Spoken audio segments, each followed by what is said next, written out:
Es posible que la Fiscalía realice en la imputación y realice en la audiencia de formulación de la acusación razonamientos probatorios o transcripciones de pruebas de un relato detallado de los hechos jurídicamente relevantes.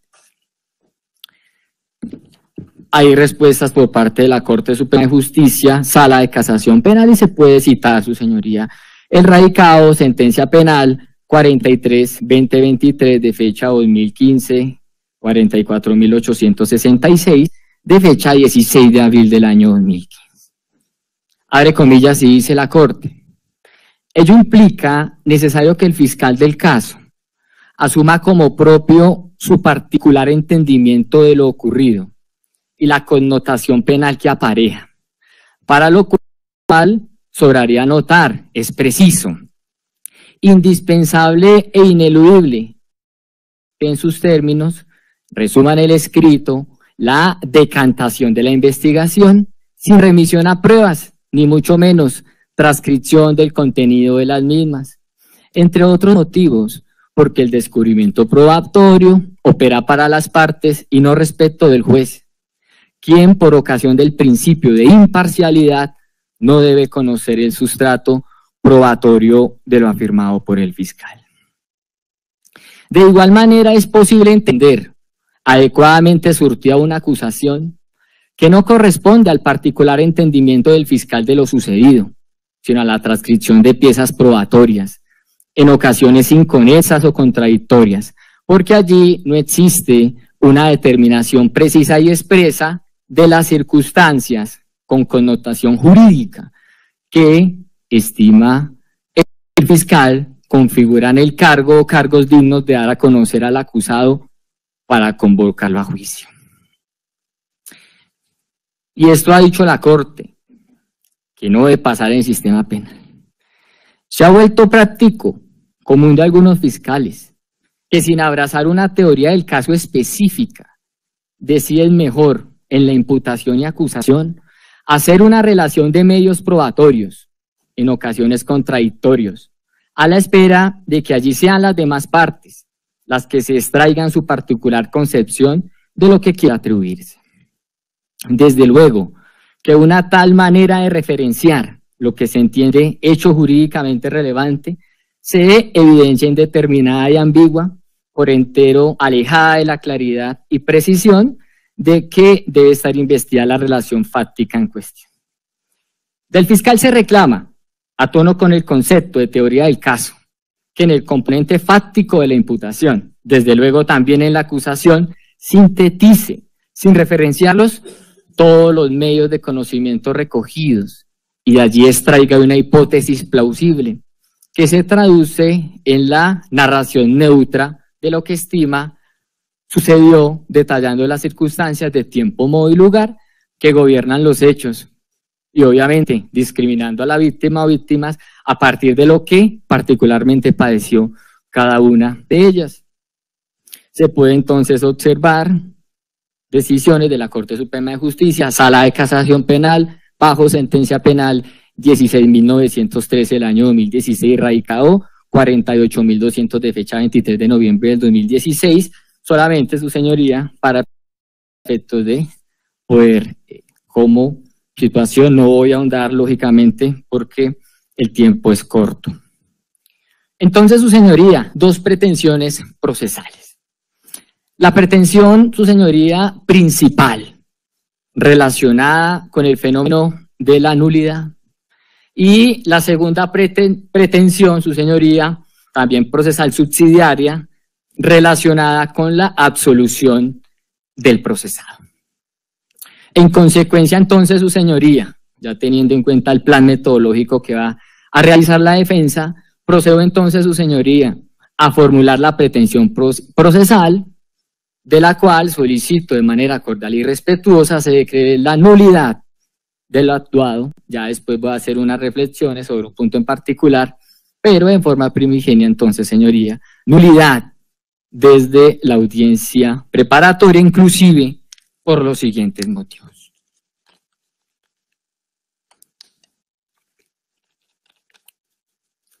Es evidente, su señoría, que Colombia está consagrado en un Estado social de derecho. Lo que esto significa, entre otras cosas, que las actuaciones de las autoridades públicas estén reguladas por normas previamente establecidas, de obligatoria observación, pero que en su interpretación y aplicación debe privilegiarse la realización de los derechos fundamentales de la persona, siendo la dignidad humana el faro, principio basilar que determina la correcta aplicación de las normas. La nulidad, su señoría, como sanciona la actuación procesal, es sin duda un remedio a la producción de actos irregulares que pueden afectar los procesos. Para el caso particular, los penales, como quiera que el defecto que se vislumbra tiene entonces la capacidad de retrotraer la actuación ante su ocurrencia. También es sabido, su señoría, que en el proceso penal pueden cometerse por los funcionarios que lo adelantan inexactitudes que podrían llegar a afectar su estructura, llámese lógico-formal o lógico-conceptual, según sea el caso, o, como en el presente, su señoría, vulnerar garantías constitucionales, como es el derecho a la defensa. Así pues, su señoría, quien pretende que se aplique la citada sanción tiene la carga entonces de expresar unos argumentos o los argumentos suficientes que demuestre, su señoría, la irregularidad y la trascendencia de la misma en relación, llámese a la estructura o a la garantía que deben informar las actuaciones. Se puede entonces citar Auto Penal 3779 del año 2015 de fecha 1 de julio del ya año referencia. Su señoría, la nulidad por violación a garantías fundamentales, en este caso, derecho a la defensa técnica. De manera respetuosa, su señoría, se sirva entonces declarar la nulidad de la audiencia preparatoria que se realizó en varias sesiones, entre ellas, de fecha 25 de noviembre del año 2023, de fecha 27, también cobija parte entonces de las sesiones que fueron realizadas. No voy a ahondar en cada sesión porque pues ello me sería muy demorada y tengo poco tiempo. Su señoría, el artículo 457 del Código de Procedimiento Penal establece, su señoría, bajo los principios que gobiernan las nulidades, primero, la vulneración a los derechos y garantías fundamentales, especialmente frente al derecho a la defensa. Y sea lo primero, su señoría, señalar que es a través de este medio que el suscrito, es su interés, su señoría, de demostrar las irregularidades que han suscitado en el desarrollo de este trámite procesal, con el fin de llegar, su señoría, de forma primigenia a una mínima inferencia de los hechos objeto de este proceso. Sin embargo, su señoría considera el suscrito que no es posible llegar a esa verdad cuando se lleva a cabo una mala praxis en el decurso de la audiencia preparatoria o antesala al juicio oral y público, pero que se fue desarrollando en el tiempo, también en audiencia de juicio oral, prácticamente con una ausencia de defensa técnica, quedando el usuario huérfano de esa garantía fundamental. Su señoría, el concepto de defensa técnica se define como el derecho que tiene el procesado a escoger su propio defensor y, de no ser ello posible, a ser representado por una designación del Estado, defensor público, a través del Sistema Nacional de Defensoría Pública, quien a su vez entonces debe contar con un nivel básico de formación jurídica, sin perjuicio a su señoría, claro está, de que el procesado pueda adelantar actuaciones en su propia defensa, en los términos que señala la ley. Sobre ese particular, su señoría, esa defensa, como ya lo ha dicho la Corte Constitucional, debe ser ininterrumpida tanto en la etapa de investigación como en la de juzgamiento. Y es por eso, su señoría, que en el proceso penal el ejercicio del derecho a la defensa se circunscribe a las facultades que la ley le reconoce a la parte acusada, las cuales se concretan básicamente en las posibilidades de aportar unas pruebas, en las posibilidades de controvertir aquellas que han sido allegadas al proceso, de impugnar decisiones adoptadas, en fin. El punto entonces de mi reproche, su señoría, y es evidente, que el defensor que intervino en la audiencia preparatoria cumple un papel meramente formal, carente, su señoría, de cualquier vinculación a una estrategia jurídica, a una estrategia procesal. A tal punto, su señoría, que en la audiencia preparatoria al juicio oral dio por sentado la existencia de informes, de pericias, que ni siquiera había contratado peritajes.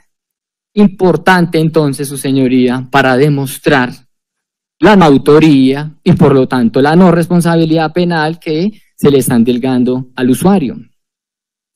Relacionó, su señoría, como por ejemplo el nombre del perito Miguel Ángel de la Torre Guijarro, y cuando el suscrito tomó contacto entonces con el perito por vía correo electrónico, manifestó que no realizó el informe pericial alguno en defensa de los intereses del señor Johnny Rodolfo Leal Hernández. La defensa, su señoría, a través de gestión que se hiciera al Grupo de Investigación Defensorial de la Defensoría del Pueblo Regional Bogotá, estableció contacto vía correo electrónico con los testigos, en los cuales se manifestaron claramente. La abogada anterior me informó que desistían de mis servicios por este mismo medio.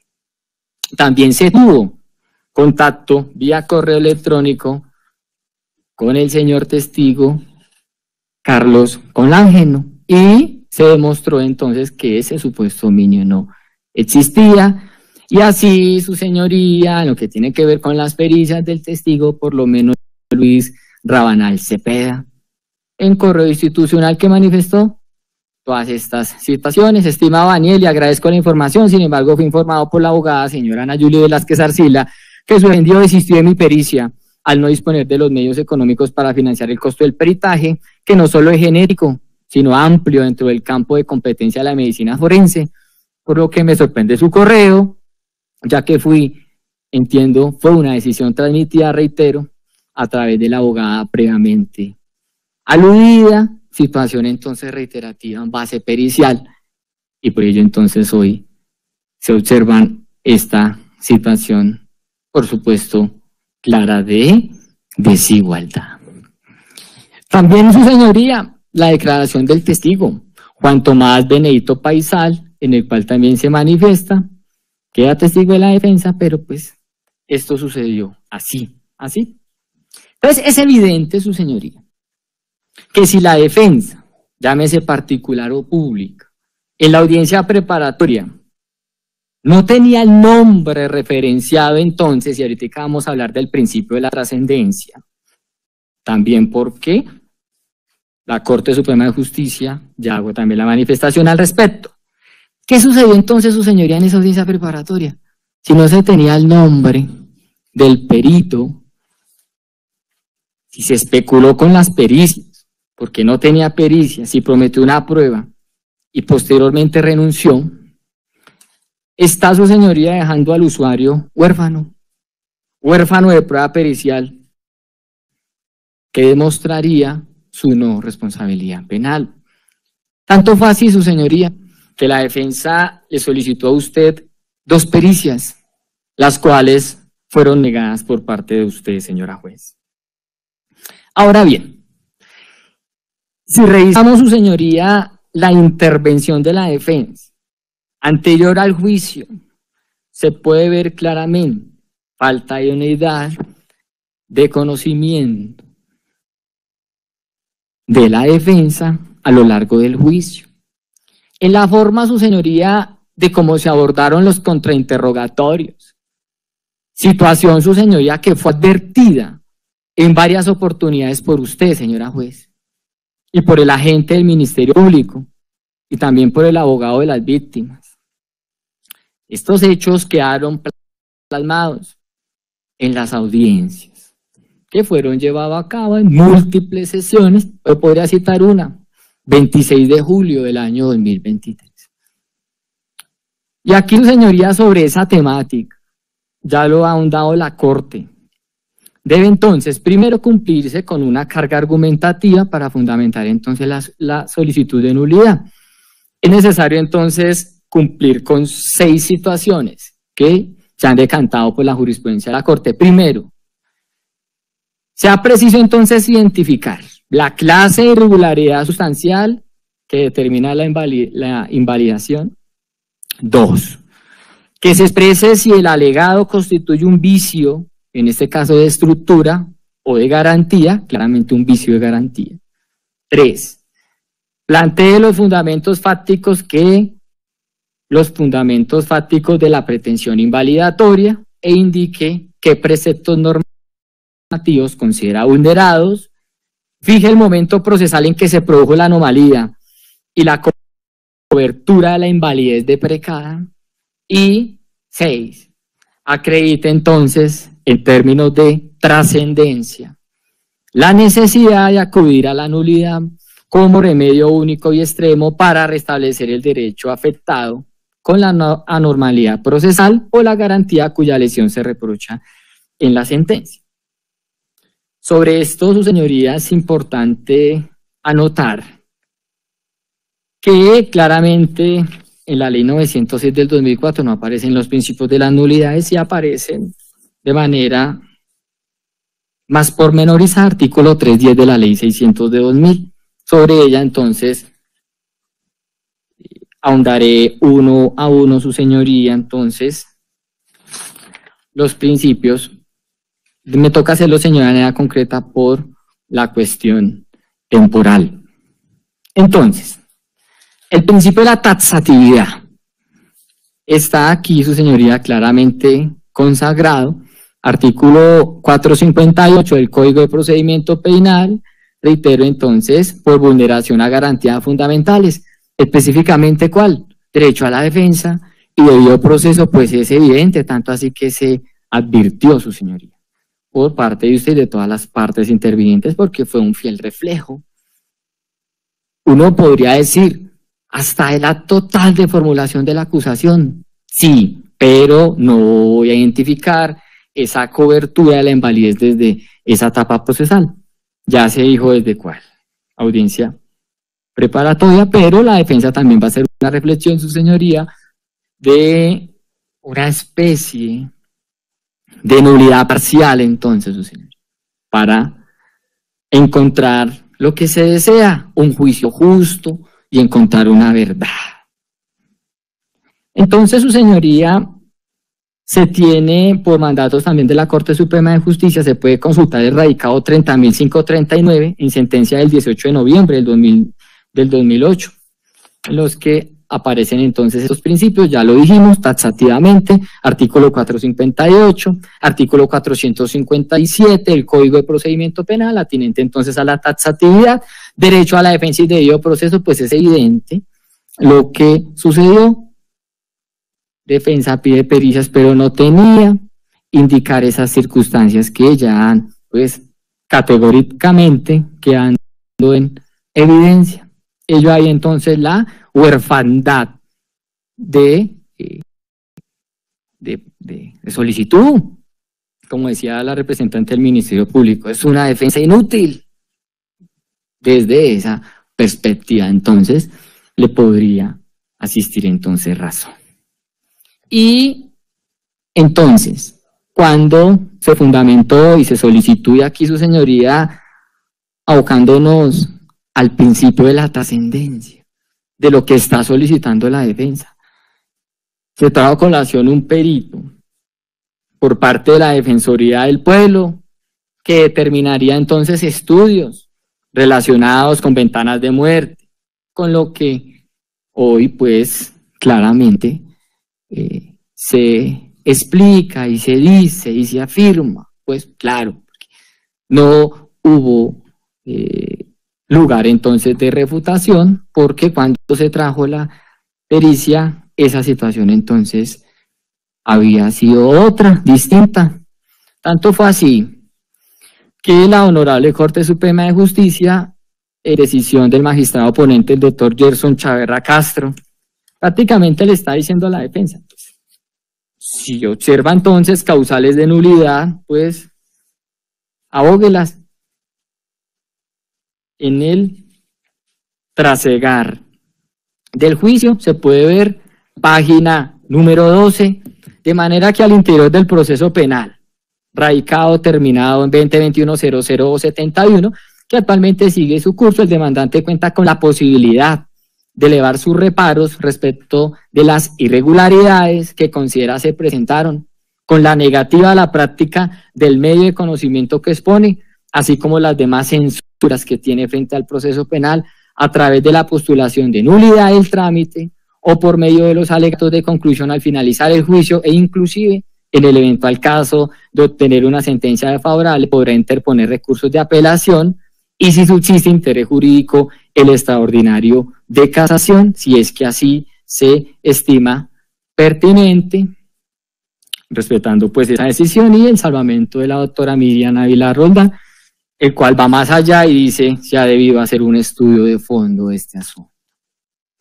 Impugnada entonces esa situación, conocerá la sala, en este caso superior jerárquico, para que revise esa situación, pero se debe plantear esto aquí, sucede. Nos quedamos entonces, y se queda sobre ese no conocimiento adquirido por parte del juzgador, de poder no simplemente escuchar una versión, no simplemente escuchar una información que se quería transmitir, sino era evidente el contraste, el cotejo. Pero no se pudo llevar a cabo esa situación, que determinaría muchas situaciones, como ventanas de muerte, situaciones de fenómenos cadavéricos, analizar tanto que es apoyo fundamental de la teoría del caso de la Fiscalía. Su señoría, sucedió lo mismo con el grafólogo. Hoy, al unísono, todos homogéneos, es el señor Johnny Rodolfo Leal Hernández quien realizó esas situaciones. En los documentos también fue solicitado, su señoría, como prueba sobreviniente, negado recurso de apelación, interpuesto queja y resuelto por la sala penal del tribunal que no se permitió el recurso de apelación ante una prueba sobreviniente en un juicio, a poder entonces determinar situaciones, documentos dubitados, documentos indubitados, protocolos. Bueno, de ahí entonces que claramente la trascendencia del asunto es evidente, salta a la vista, su señoría. No es simplemente, bueno, como se solicitaron unas 10 pruebas y se le dieron unas 5 pruebas, interpuso recurso ante el tribunal y tanto fue que el tribunal revocó en forma parcial, entonces sí hubo una defensa. Sobre ese particular, su señoría, pues es claro que atacaría directamente el principio de la trascendencia. Tanto fue así, se puede ver en el trasegar del juicio oral, que no sentó bases probatorias para efectos de un contrainterrogatorio, y lo que se vio pues fue ese afán pues por dejar huérfano al ciudadano, al usuario de este proceso penal, que hoy al unísono se solicita condena entonces de carácter ejemplar. Pero va más allá, su señoría. El principio de la trascendencia, acompañado del artículo 29 de la Constitución Política, del literal J, el artículo 8 del Código de Procedimiento Penal, la posibilidad de controversia probatoria, el derecho a la contradicción. Esto, su señoría, y como lo ha dicho la Corte, para la Corte Constitucional es ilusorio el concepto de Estado de Derecho y van a la idea de justicia, si el ordenamiento jurídico, no solamente por cuanto atañe al plano normativo fundamental, sino en la esfera legal y en las escalas inferiores de la normatividad, carecen de una mínima certidumbre resguardada por mecanismos idóneos y efectivos acerca de que nadie será objeto de sanción, sin oportunidad de defensa. El principio de la acreditación, se debe, su señoría, aquí tener y analizar que va de la mano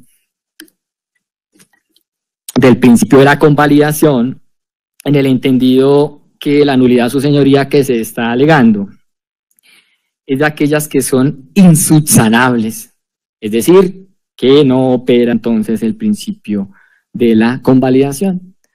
Tanto así que el artículo 8, el artículo 8 punto literal D y E de la Convención de San José de Costa Rica, Ley 16 de 1972, y el artículo 14.3 del Pacto Internacional de Nueva York, Ley 74 de 1968, establece precisamente lo que se está denunciando, el hierro que estamos aquí analizando, que no es de poca monta porque tienen claro control, en este caso convencional, sobre lo manifestado.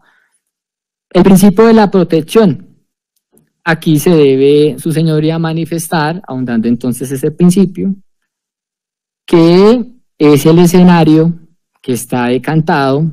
La defensa llega a septiembre del año 2023 y la Corte Suprema de Justicia lo manifiesta, se puede hacer en alegatos de conclusión. Ese es entonces el escenario para su señoría evitar al máximo que en el tiempo se siga entonces observando estos vicios que tienen incidencia sustancial de forma directa. Sí, lo tienen claramente, inobservablemente, en hecho causal directo. Principio de la convalidación, ya se manifestó, la nulidad que se está proponiendo es de las denominadas insubsanables, por los cuales no se puede aplicar el principio de la convalidación, porque precisamente son esas garantías que se están viendo conculcadas y que fueron, pues, notorias. Y el principio de dispensabilidad de las formas implica entonces, su señoría, y aquí va también una propuesta de la defensa, de que para efecto, su señoría, de que usted, honorable juez, tome una decisión de fondo, un sentido del fallo, pues permita la escucha de los peritos. No debe haber un temor, no tenemos que tener miedo en el entendido de que lo que busca el proceso es la verdad de lo acontecido. Hipótesis acusatoria, hipótesis defensiva, y qué mejor dejar que un ciudadano tenga ese derecho, en este caso, a su mínima defensa. El principio de la residualidad. Para esta defensa, su señoría, pues es claro que no hay otra única manera de subsanarlo. Debido proceso, derecho a la defensa, se va a aplicar el remedio extremo, que es la nulidad. Entonces, el punto entonces es evidente, su señoría, que la defensa pues cumplió ese papel meramente formal, tanto que recuerdo que el día en el que llegué a ese complejo judicial, la defensa ya había presentado renuncia, que no fue aceptada por no cumplir con postulados del Código General del Proceso, pero desde ahí se observaba claramente su desidia en seguir en la audiencia, su no ganas de aportar a la defensa del ciudadano, que dejó claramente pues sembrado, tanto que hoy se tacha a la defensa de inútil sobre ese particular. Entonces, la trascendencia, su señoría, del error, pues es precisamente esa situación, y va de la mano con la normatividad aplicable 455, 456, 457 del Código de Procedimiento Penal, y se ha cumplido entonces con lo que ha dicho la Corte Suprema de Justicia. Se identifica la clase de irregularidad, claramente vicio de garantía, se informa la cobertura de la invalidez, como le ha manifestado su señoría de la audiencia preparatoria, pero la defensa entonces señala una situación, si usted, honorable juez, considera que no es viable entonces retrotraer toda la audiencia preparatoria, sí escuchar por lo menos los dos peritos, medicina forense, grafología, y estaba acústica, pero pues no se puede escuchar la prueba. Y no hay, su señoría, y no existe manera alguna de convalidarlo, pues siendo entonces imperioso que en este estanco procesal y en esta etapa procesal, su señoría, se decreta entonces una nulidad si usted considera, señoría, no total, parcial. Bien, ya no voy a seguir ahondando más. Seguiré entonces con la sustentación de la pretensión, en este caso subsidiaria, y es la siguiente.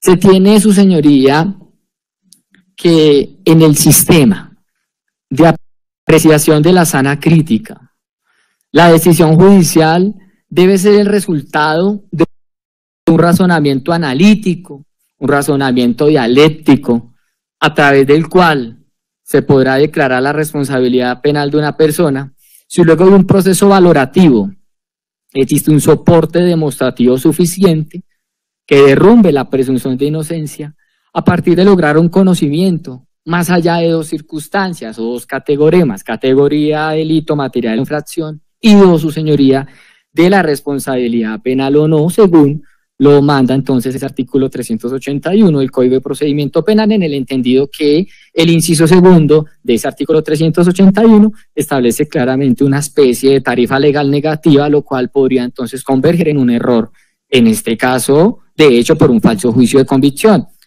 Pero bueno, el grado de conocimiento, su señoría, o el nivel de verdad que se declara día de hoy y que se ha solicitado, debe, su señoría, cumplir con principios de necesidad de la prueba.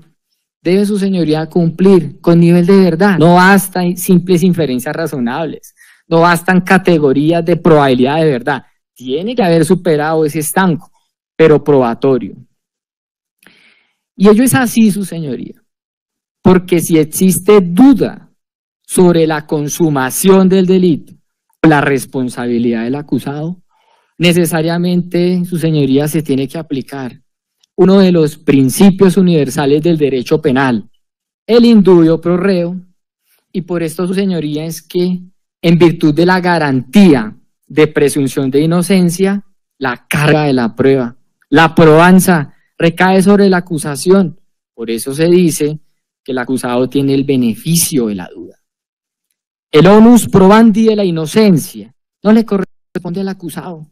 Seguimos interpretando mal el sistema. Por el contrario, es al Estado, su señoría, quien tiene esa carga de demostrar la culpabilidad del procesado, y en ese sentido, por eso se afirma y se dice: lo normal se entiende que está probado y lo anormal se prueba. En el caso que nos ocupa, su señoría, se acusa al ciudadano Johnny Rodolfo Leal Hernández de haber actuado, de haber sido presunto, porque la sentencia, hasta donde tengo entendido, no ha sido debidamente ejecutoriada ni en firme. Se presume entonces de haber, forma presuntiva, asesinado a su hermano Mauricio y a su señora madre Marlene. Sin embargo, su señoría considera esta defensa que no se ha demostrado la culpabilidad del acusado más allá de toda duda razonable, por cuanto no existe prueba directa que señale al procesado como el autor del crimen, tampoco prueba de referencia. Y vamos entonces a analizar, porque se han hablado de hechos indicadores y la defensa dice acá, su señoría, ni mucho menos hechos indicadores a partir de los cuales se pueda inferir o llegar a la conclusión inequívoca que el procesado es el autor del crimen. Es importante entonces traer aquí a colación, su señoría. Para el efecto se recepcionaron los siguientes medios de convicción: la declaración de la señora Olga Lucía Rincón Suárez, en calidad de investigadora, en el cual se incorpora entonces con esta declaración testimonial acta de inspección técnica cadáver de fecha 22 de noviembre del 2021 realizada a Marlene Hernández Tavares, contenido, bosqueo fotográfico y fijación fotografía en un álbum, evidencia número 2, se incorpora acta de inspección técnica cadáver de fecha 22 de noviembre del año 2021 realizada a Mauricio Leal Hernández, contenido, bosqueo fotográfico y fijación fotográfica en un álbum, evidencia número 3, y se incorpora un pagaré número 94.604 de la Clínica del Conte, evidencia número 4. ¿Qué se puede su señoría establecer con este testigo? Que cuando llega al lugar de los hechos, había su señoría varias personas dentro de la casa. También se pudo entonces su señoría vislumbrar que el área no se encontraba acordonada, por lo que desde un principio su señoría se evidenció claramente una contaminación de la escena de los hechos. Esta situación, su señoría, quedó debidamente acreditada en el juicio. Me refiero a la contaminación de la escena. Y no solamente con la declaración de la ciudadana Olga Lucía Rincón Suárez, sino como se ha indicado varias veces. Y también a petición de la Fiscalía indicó cómo dentro de la casa se encontraba el señor Johnny Leal y estuvo presente durante la recolección de elemento material probatorio y evidencia física. Es claro, su señoría, que para la Fiscalía era importante hacer referencia de forma repetitiva del comportamiento del procesado dentro de la escena del crimen.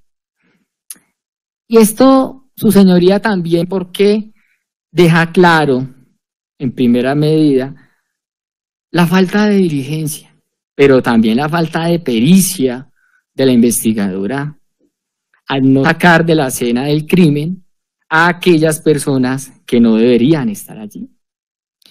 Y de ahí, su señoría, vale reflexionar y vale preguntarse, ¿quién más estaba en el lugar? ¿Se hizo una debida verificación del lugar de los hechos para determinar qué personas ingresaron y qué personas salieron? Desde el momento en que llegó el primer respondiente, al momento en que la investigadora recibió el lugar de los hechos, se tomó la debida identificación de las personas que también pudieron ser posibles responsables del crimen. Indica entonces, su señoría, la investigadora, que Mauricio Leal tenía varias lesiones y reflexiona, su señoría, la defensa en análisis, valoración de la prueba, valoración fidedigna de la prueba. ¿Por qué estas lesiones, su señoría, no fueron relacionadas por el médico legista al momento de presentar su declaración? También, su señoría, se hace la valoración frente al cuchillo encontrado en el lugar de los hechos. ¿Será que se tomaron huellas dactilares para determinar si el cuchillo tenía huellas o no tenía huellas?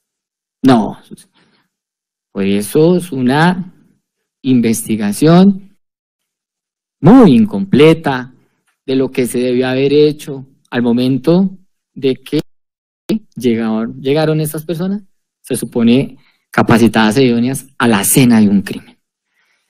Continúa entonces, su señoría, la declaración de Francisco José Calle Rúa, ostentando la calidad de médico forense, quien se identificó, bueno, Consuelo de Cianilla, bueno, voy a, el tiempo, bueno. Entonces, informe pericial de necropsia, terminado en 3890, de fecha 23 de noviembre del 2001, correspondiente al señor Mauricio Leal Hernández, llámese entonces evidencia número 5. ¿Qué se puede extraer, su señoría? A una persona fallecida, principalmente con causa básica de muerte, lesiones por elementos o elementos cortopunzantes o cortopunzante en abdomen. Los principales hallazgos de la necropsia describieron, su señoría, cuerpo sin vida, de hombre adulto de aspecto general, cuidado, con prendas de vestir, ver descripción, sin evidencia extrema de atención médica. A la inspección externa inicial del cuerpo se determina la presencia de un cuchillo enclavado en flanco abdominal izquierdo del abdomen. Se recupera para estudios complementarios. Las manos se encuentran embaladas, se toma muestra de recorte de uñas.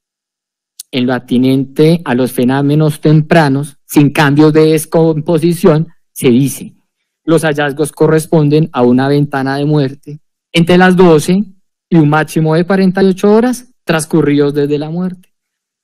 Lesiones por elemento cortopunzante en abdomen, 4 en total. 2 heridas localizadas en mesogastrio, lado izquierdo del abdomen, que penetran a cavidad abdominal y producen laceraciones del mesenterio.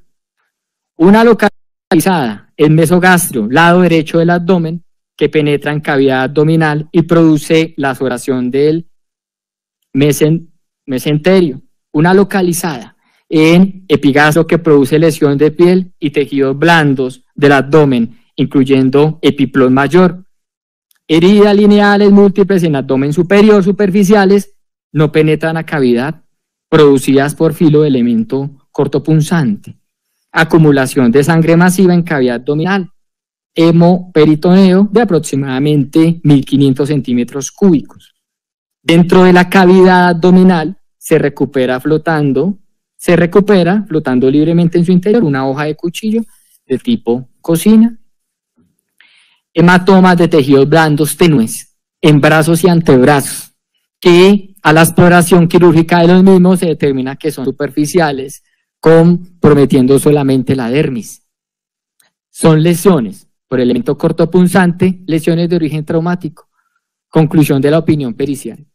Conclusión: en la necropsia fue posible determinar que la lesión es por mecanismo cortopunzante en el abdomen. Laceraciones del mesenterio es una membrana adiposa que se inserta a todas las porciones del intestino y sostiene sus vasos sanguíneos que transcurren por este, producen hemorragia intraabdominal masiva que da como resultado la muerte por shock hemorrágico. Se determina que se producen 3 lesiones en el mesenterio. En los tejidos blandos de tronco y extremidades se observa trauma leve en los tejidos blancos.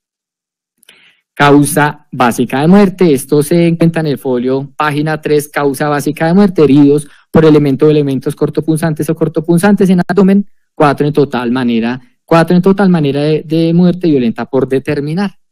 Muerte violenta por determinar. Y después se estableció: no hay lesiones defensivas, hay lesiones superficiales que podrían ser dubitativas, que no alcanzaron a producir lesión. Ahora bien, y esto es claro, su señoría, para la defensa, y hace la aclaración, su señoría, porque es un hecho de la experiencia, que las lesiones dubitativas son aquellas que se producen especialmente en casos de suicidio. Manera violenta por elemento cortopunzante. Y frente a los demás galenos que fueron traídos a las audiencias de juicio oral y que refieren entonces oficio de ampliación de 2021, fecha 24 de diciembre de 2016, llámese o nótese evidencia número 6. Se indica al unísono por los galenos Francisco José Calle Rúa, Andrea Milena Bernal Rey y Jorge Eduardo Paredes Duque lo siguiente. Como respuesta, digamos, que a interrogantes de la autoridad, se dice: elemento material probatorio y elemento físico, evidencia física recolectada el 22 de noviembre de 2021. Muy respetuosamente solicitamos a su despacho se aclare, de acuerdo a niveles de medicamentos encontrados en sangre. Solicito su informe de su dependencia, cuántas tabletas puede corresponder dichos niveles y si se encontró restos en cavidades gástricas del medicamento, si se puede establecer cómo fue la ingesta, triturados si se encontraron enteras. Respuesta: basados en el informe de toxicología 0055851-2021 del 9 de diciembre de 2021, se establece en la muestra de sangre, se encontró una concentración de hidrocodona de 178.86 nanogramos por mililitro y en la muestra de sangre analizada se encontró una concentración de soplicona de 593.48 nanogramos por milímetro. Teniendo en cuenta que la presentación en tableta de Dovir contiene de 5 mg de hidrocodona y que la concentración allá en sangre es de 178.86 nanogramos por milímetro, se establece que esta concentración es aportada por aproximadamente entre 9 y 12 tabletas. El cálculo se basa en reportes de literatura, en donde el volumen de distribución es de 3.3 a 4.7 litros por kilogramo de peso en un individuo con un peso de 72 kilogramos. Asimismo, su señoría, la presentación en tabletas de soplicona contiene 7.5 gramos de soplicona y que la concentración hallada en sangre de 593.48 nanogramos, se estableció que esta concentración es aportada por aproximadamente entre 7 y 9 tabletas. El cálculo se basa en reportes de literatura, en donde el volumen de distribución es de 1.3 a 1.6 litros de kilogramo de peso en un individuo con un peso de 72 kilogramos. Su señoría, macroscópicamente, durante la necropsia en la cavidad gástrica de Mauricio Leal, no se hallaron elementos sólidos similares a tabletas de medicamentos en el informe pericial de necropsia. Se describe contenido gástrico escaso de aspectos predominantemente líquidos y material sólido, no tiene lesiones en mucosa en la exploración externa del cuerpo, no se documentaron estigmas de punciones de prueba de toxicología, no permite establecer cómo fue la vía de administración. Sin embargo, la presentación comercial de los medicamentos en el mercado colombiano es vía oral y tal como ya se indicó, no hay evidencias de pinchazos o funciones. Luego, la vía de ingestión debió ser oral. Su señoría, existe no una situación o herenia o un IUC. Debe haber aclarado si el contenido gástrico de dicho medicamento y otros en contenido gástrico podrían, en estos niveles de medicamentos documentados en sangre, el occiso Mauricio Leal Hernández estaría en capacidad de autolesionarse. Respuesta. Revisando el caso, se encuentra que la concentración de hidrocona hallada en sangre de 178.86 nanogramos por milímetro y la concentración hallada en sangre de soplicona, es decir, de 593.48 nanogramos por milímetro, esto permite establecer, según la documentada en la literatura, que la soplicona es un inductor del sueño, la cual puede ocasionar sueño muy profundo según la concentración sanguínea. La hidrocona es un analgésico narcótico semisintético que produce analgesia y somnolencia. Estas dos sustancias ocasionan una depresión del sistema nervioso central con los niveles de concentración en sangre detectados en Mauricio Leal. No se espera que ocurra una autoagresión, dado los efectos de presiones del sistema nervioso central con reducción de nivel de conciencia de su capacidad mental y física. Cuando se indagó, su señoría, sobre si aclare la ventana de la muerte de los dos de versión Mauricio Leal y Marleni, igualmente el tiempo de vaciamiento gástrico, según le contaban el estómago de los occisos, y la manera de muerte de Mauricio Leal con los hallazgos documentados. Se estableció, teniendo en cuenta la fecha y la hora de inicio de inspección de cadáver y la fecha y hora de documentación de los fenómenos cadavéricos en la necropsia de Mauricio Leal, 12 a 48 igual a 60 dividido 2 igual 30, Marleni Hernández Tavares, 24 menos 36 igual 61, 2 igual 30. Se establece que el intervalo post-mortem, una vez realizado el promedio de los dos casos, es de aproximadamente 30 horas. Es de notar que estos cambios post-mortem dependen de múltiples factores y variables, por lo tanto se da un aproximado, es decir, unos márgenes o rangos variables. Su señoría, en la necropsia. Ya vamos para 50 minutos. He dejado que pasen 5 minutos más para efectos de garantizarle al señor Jonier pues su derecho de defensa, como acaeció en el trasegar de esta actuación. Pero entonces vamos concluyendo, doctor, por favor. Vamos 50 minutos.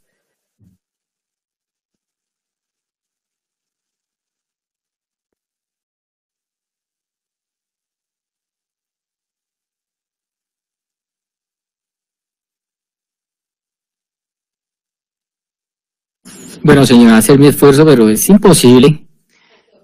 Fijé unas reglas, entonces se dieron cuál era la directriz al inicio de los alegatos. Por favor.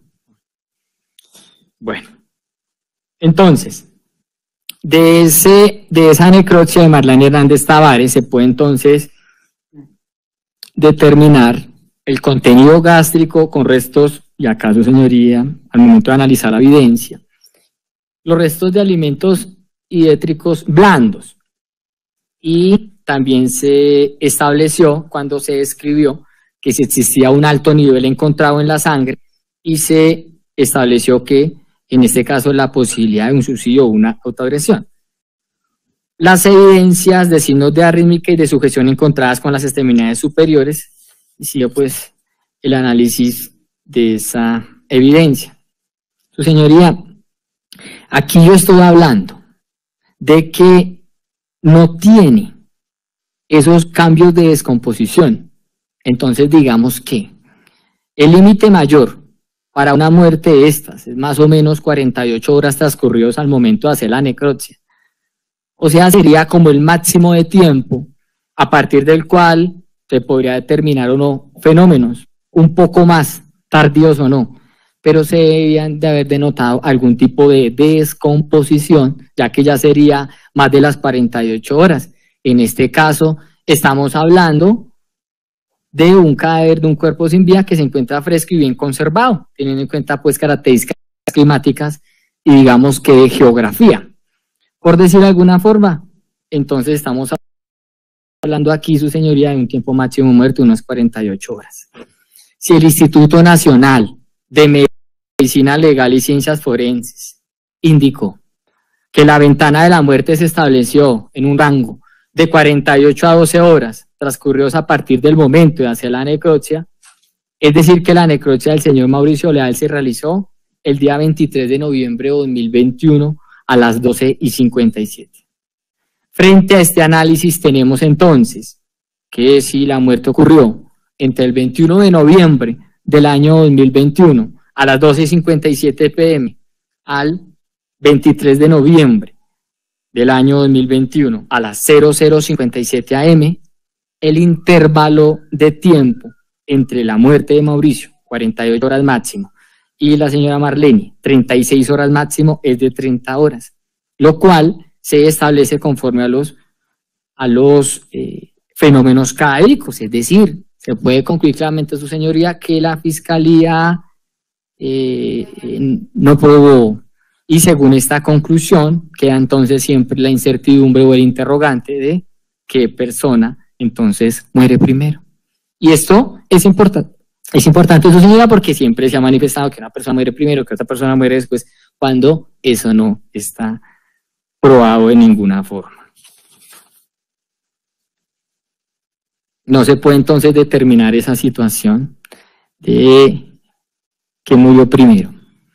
En relación, su señoría, a, siguiendo entonces, dice el galeno en un oficio que fue incorporado, terminado en DRO 2021, se incorporó con el médico Calle Rúa, y se dice, de conforme a la junta médica de la muerte del señor Mauricio, que era de 12 a 48 horas, y de Marlene, que era 24 a 36 horas.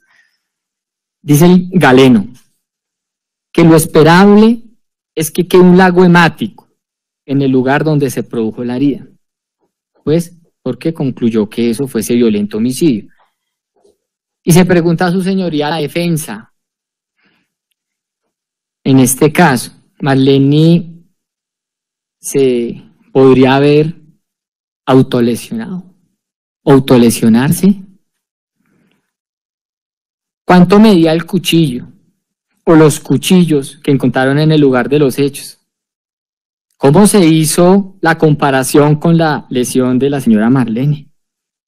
Solo por la lesión en la columna se pudo determinar que uno de los cuchillos encontrados en el lugar fue el causante de la lesión de Marlene. ¿Cuánto medía el torso de Marlene para determinar que ese cuchillo podía traspasar su cuerpo? Según la información entregada por el galeno, la herida producida en el cuerpo de la señora Marlene llegaría a producir un lago hemático.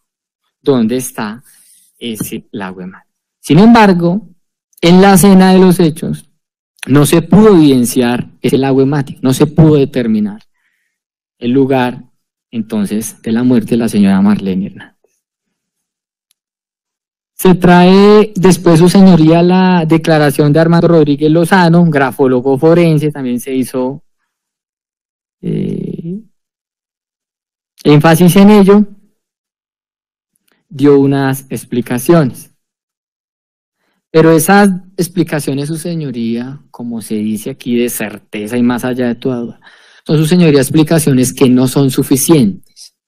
Y no son suficientes, su señoría, para determinar en este caso el tipo de caligrafía. Esa cuestión no fue analizada en debida forma, porque no se fue más allá de la investigación, no se manifestó por lo menos y no se analizó, que era totalmente viable y debió haberlo hecho el grafólogo, si la posición en la que se encontraba el señor Mauricio al momento de hacer la nota, cómo se encontraba, en qué posición.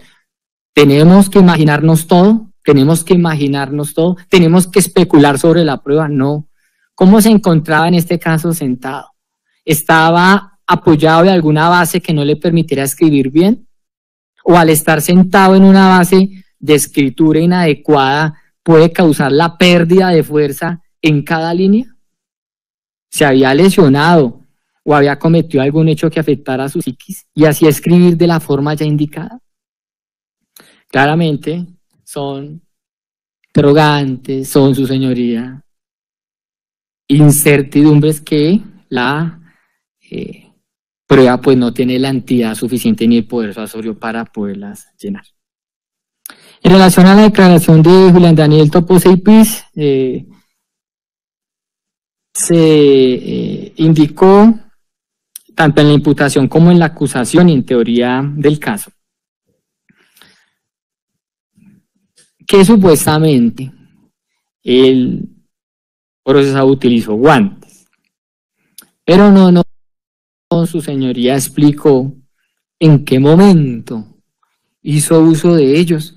Pero bueno, si en gracia de discusión y a ciertos unos esfuerzos aquí imaginativos se utilizaran guantes en toda la nefasta noche o día de la ocurrencia de los hechos, él se hubiese podido lesionar. Me refiero al autor o a quien lo hizo. ¿Dónde están entonces los guantes que presuntamente utilizó el señor Jonier? En la casa se encontraron guantes rotos que coincidieron con la lesión que tenía el señor Jonier en la mano. ¿Eso se acreditó, su señoría? ¿O lo dejamos todo a la imaginación? Entonces, esta es una investigación, su señoría, que deja eso, que solo deja dudas, más que una explicación clara y precisa de la ocurrencia de unos hechos. Claro, entonces Raúl Quesada Fraser, investigador STI, bueno, es posible en este caso, cuando se le preguntó, la pregunta sangre humana es reciente, por lo menos para el momento de su recolección, ¿era posible, su señoría, datar los rastros en este caso de sangre? Porque se hicieron varias inspecciones al lugar de los hechos. Entonces, la persona que se referencian como la empleada de servicios generales estuvo en el lugar de los hechos para determinar si el lugar de los elementos de aseo era el adecuado o no. Entonces volvemos, su señoría, y vamos a llegar siempre a la contaminación del lugar de los hechos, y ello ocurre por permitir el ingreso de varias personas ajenas a quienes debían estar en el lugar de los hechos. Declaración de Juan Felipe Orozco Avendaño. Se manifiesta la recolección de una funda de almohada que estaba en un sitio inadecuado, una toalla.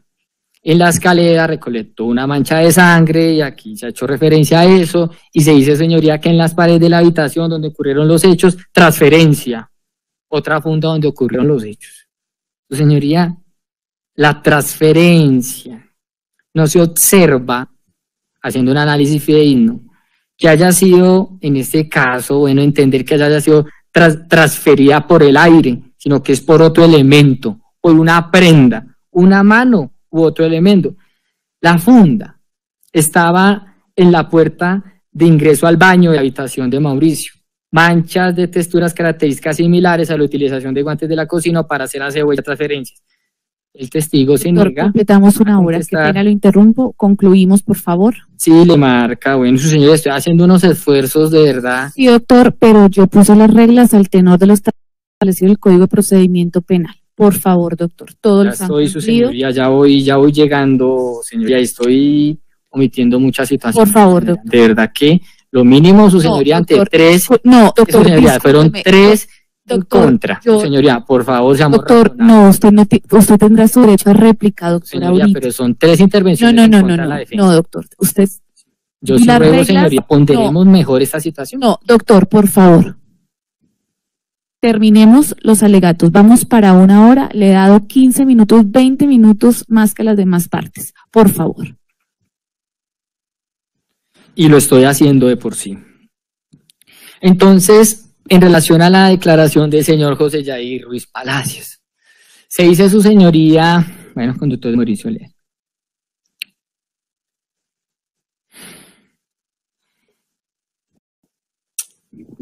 Qué triste es que se tome una persona que está siendo investigada en un proceso penal,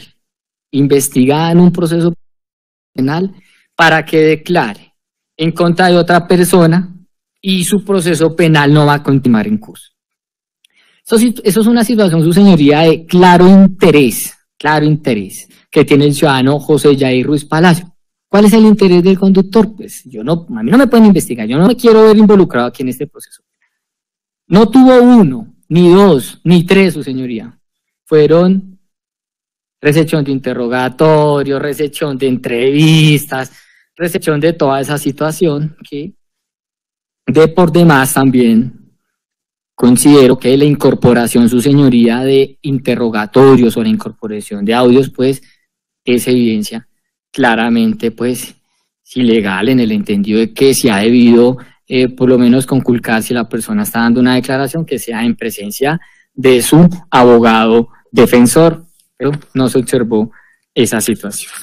En relación al señor Jairo Eduardo López González, biólogo forense, su señoría, en relación a la acústica forense, lo cual se trajo a colación un estudio y la escucha de unos audios, en los cuales su señoría bastaría con revisar la literatura científica. Si bien es cierto, no hubo un contraperitaje o un peritaje que refutara, eso no es menos cierto a que usted, honorable juez, lo puede consultar, siendo juez perito de peritos, podrá ante su señoría determinar efectivamente si el análisis que se hizo desde el punto de vista de la fonética cumple. Ello porque simplemente fue una prueba express en el cual había mucha evidencia para efectos de poner en un juicio, pero simplemente 2, 3 WhatsApp, 2, 3 audios, dice, denominados, pero sin un respaldo de los protocolos técnicos científicos, sin una prueba que pueda entrar, su señoría, más allá, para poder entender que esa es la forma de cómo se hace el análisis perceptuado, porque no es una situación tan sencilla, no tiene que tener un estudio claramente previo que lo que se avisoró fue precisamente eso, no fue un estudio pormenorizado de acústico forense, sino al contrario, se pudieron observar, sus señorías, en las situaciones de omisión de información, pues claro, que la conclusión lógicamente va a ser diferente, porque si un perito no analiza lo que analizar y fragmenta, entonces llegó a la conclusión, pues diferente. Se debe hacer análisis persuasivos auditivos, se ha debido lógicamente hacer una verdadera unidad de conformidad con lo que ha manifestado claramente la literatura científica. Entonces, su señoría, habiéndose entonces prácticamente descartado la presencia de pruebas, en este caso directas y de referencia, me voy a referir entonces, que no puedo hacerlo, referir única y exclusivamente entonces, su señoría, a la prueba indiciaria. Esto es importante, su señoría, cuya fuente es un dato comprobado o un hecho indicador y se concreta en la obtención del elemento probatorio mediante una inferencia correcta. En ese sentido, su señoría, se debe manifestar que el hecho indicador no es otra cosa que el dato a partir del cual puede inferirse el hecho jurídicamente relevante. Y aquí, su señoría, es donde radica el quid de este asunto. Resulta, su señoría, que en el proceso penal no existe un hecho indicador a partir del cual se pueda inferir, sin lugar a dudas, sin lugar a equívocos, que el señor Johnny Rodolfo Leal Hernández haya sido el asesino de sus consanguíneos. Primero, ya que no huyó de los hechos, ni tampoco se hallaron huellas del procesado en el arma homicida. El hecho, su señoría, que el procesado conviviera con las presuntas víctimas, por sí solo se constituye un hecho indicador a partir del cual se pueda concluir, sin lugar a equívocos, que fue la persona que cometió el crimen. También se habla aquí de forma incorrecta. El indicio, su señoría, de móvil tampoco se encuentra probado en legal forma, ya que no existe, su señoría, prueba dentro del proceso penal que indique, sin lugar a equívocos, que el homicidio de Mauricio Leal haya sido con el fin de reclamar sus bienes por parte del procesado, su señoría, ya que él no era el único heredero y por el contrario, quedó demostrado en el proceso penal la existencia de otro hermano que chantajeaba o extorsionaba a su señora madre para no hacerle daño a Mauricio Leal Hernández. Como tampoco, su señoría, hay indicio de personalidad que señale que el procesado es una persona predispuesta a delinquir, teniendo en cuenta, su señoría, que no posee antecedentes penales. Ahora bien, no todas las personas reaccionan igual ante una situación de estrés, como la muerte de un consanguíneo, motivo por el cual, a partir de la reacción del procesado por la noticia del deceso de sus consanguíneos, no se puede concluir, sin lugar a equívocos, que fue la persona que cometió el crimen. El rastro, su señoría, de ADN del procesado en el inmueble donde se produjo el deceso del señor Mauricio y la señora Marlene no es concluyente para construir un indicio de responsabilidad, teniendo en cuenta que el procesado residía en ese inmueble, por lo que era perfectamente viable que se hallaran trazas de ADN. En ese sentido, su señoría, los hechos indicadores a través de los cuales se pretende construir el indicio de responsabilidad no permite arribar a la conclusión en un alto nivel de probabilidad, porque no hay otro remedio procesal que aplicar el principio universal del derecho penal denominado el indubio pro reo. Por otra parte, persisten las dudas sobre la ventana de muerte de las presuntas víctimas. No se estableció con veracidad por parte del ente investigador la hora siquiera aproximada en que se presentó el deceso de las presuntas víctimas, como tampoco se estableció cuál de las presuntas víctimas falleció primero. Fíjese, su señoría, que el señor fiscal no ha hecho sino simples conjeturas, sin sustento científico alguno, y en tal sentido solicita, se profiere una condena en contra del procesado de manera empírica, sin ningún respaldo probatorio, apegados a simples sospechas que no tienen el carácter de prueba. En ese orden de ideas y teniendo en cuenta que los hechos indicadores no se encuentran probados en legal forma y la manifestación del proceso, según la cual no cometió el crimen por el que se le acusa, permanece la posibilidad racional de la duda acerca de la culpabilidad del acusado, es decir, el estándar de prueba, la certeza de culpabilidad del procesado no supera el 50% de las probabilidades.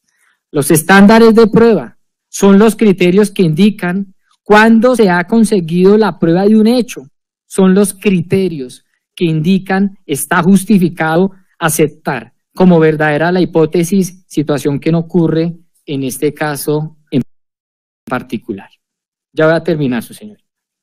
El indubio pro reo, antes que advertirse como una constitucionalización subjetivada, consolidada en el postulado de presunción de inocencia, constituye, su señoría, un estadio cognoscitivo en el cual concurren soportes fácticos que afirman y niegan la existencia del objeto de conocimiento de que se trate, como en este caso.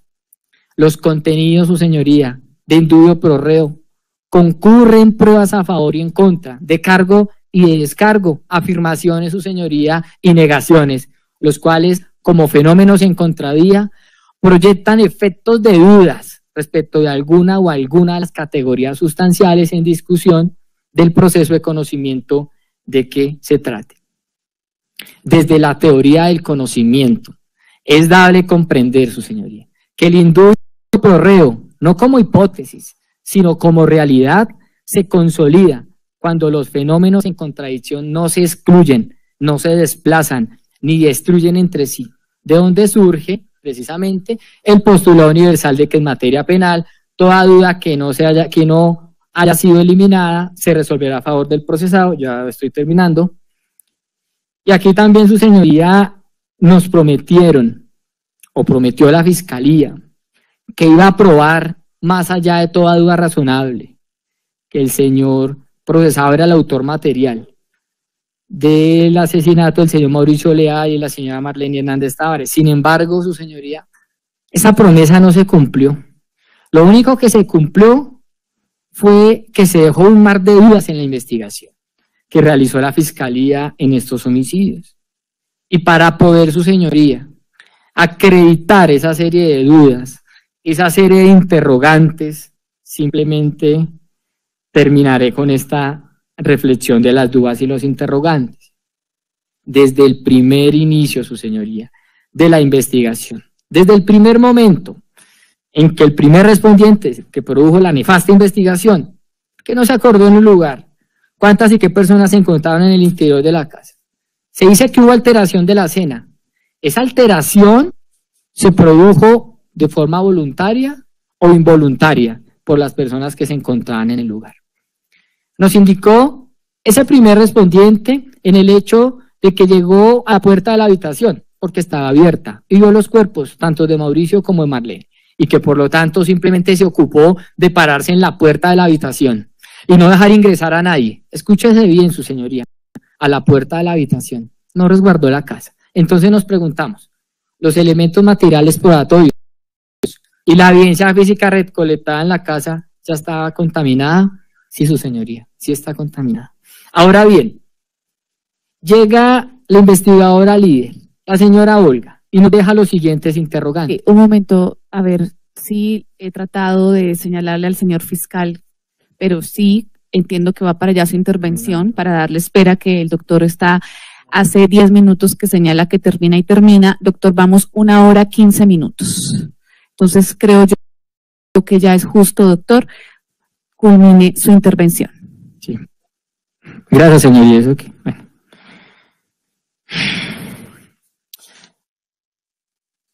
En conclusión, su señoría,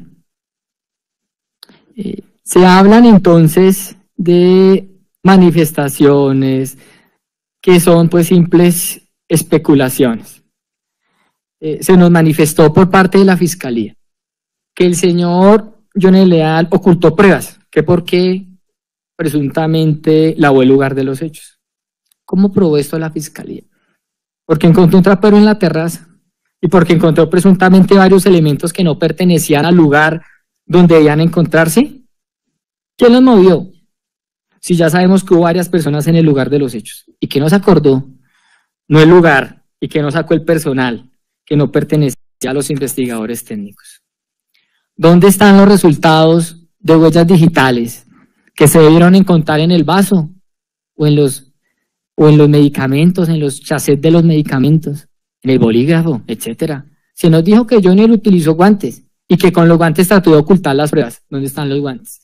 Se nos trajo una fotografía de la mano del usuario con una lesión en su palma. ¿Cómo se produjo la lesión? ¿Qué tipo de lesión era? ¿Era por haberse cortado o por haberse raspado o por qué? ¿La herida sangró? Sí, sangró. ¿Dónde está la sangre? ¿Encontraron sangre de Johnny en los cuerpos de Marlene y de Mauricio? ¿A qué hora murieron? ¿Quién murió primero? ¿Dónde está el charco hemático que debe haber dejado la señora Marlene Hernández? ¿En qué lugar de la casa murió Marlene Hernández? Se hizo la prueba de Blue Star en la casa para determinar dónde quedó ese lago hemático de Marlene Hernández. Según el médico homólogo de medicina legal, necesariamente debía haber quedado un lago hemático. Si Marlene murió en su cama, ¿dónde está la mancha de sangre? ¿Pudo haber traspasado el colchón? Dicen que se llevaron una lencería, pero esa lencería era suficiente para cubrir un lago hemático. Pregunta, su señoría, me podría quedar toda la tarde preguntas, interrogantes, porque solo tenemos es preguntas, dudas, incertidumbres. Se le rostra al señor Jonier Leal que por tomar valeriana no escuchó nada en la presunta noche del homicidio. Se tomó prueba toxicológica al señor Jonier para determinar si no tenía una sustancia diferente en su cuerpo. Se tomó muestra en el frasco de valeriana para verificar su contenido. No, no y no. Si Marlene no murió en la cama de Mauricio Leal, y como no sabemos dónde murió, nos preguntamos, ¿Jonier tenía la capacidad física para transportar el cuerpo de Marlene Hernández de un lugar a otro? ¿Cuánto pesaba el cuerpo de Marlene Hernández?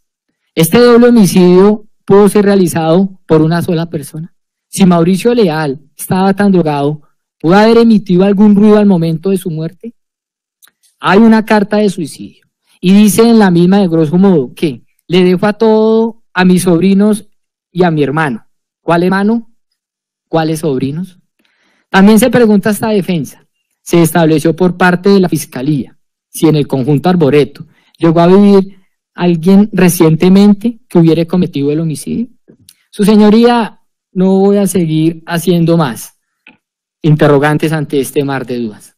Por lo anteriormente expuesto, solicito, su señoría, se valoren y se analicen las pruebas de conformidad a los parámetros que han sido establecidos para tal fin en la ley procesal penal vigente en la sana crítica y con fundamento en el principio universal del indubio pro reo y la garantía de presunción de inocencia, se profiera sentido de fallo de carácter absolutorio en favor del ciudadano Jonier Rodolfo Leal Hernández. Gracias, María.